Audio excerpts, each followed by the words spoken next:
Сәлем сәлем. Таба нан дайындаймыз. Таба нанға бізге 350 мл жылы су, 1 шай қасық ашытқы саламыз. 1 шай қасық қант. Араластырамыз. Осылай 10 минуттай тұру керек.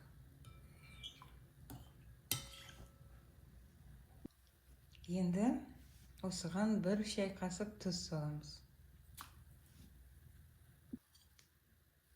3 ас қасық сұйық май.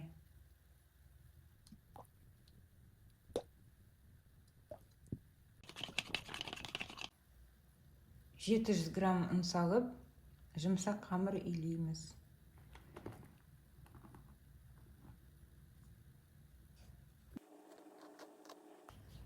Менде 600 граммдай ұн кетті. 600. Енді бетін жауып, 1 сағат жарымға жылы жерге қоямыз.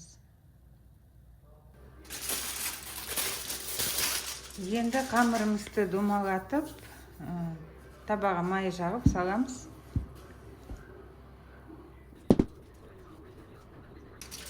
Бетін жауып, 40 минуттай тұру керек тағы.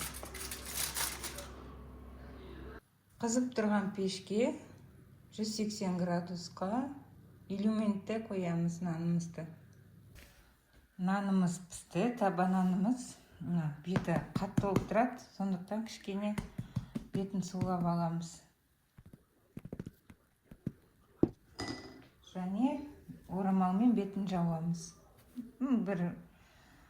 Бірнеше секундқа.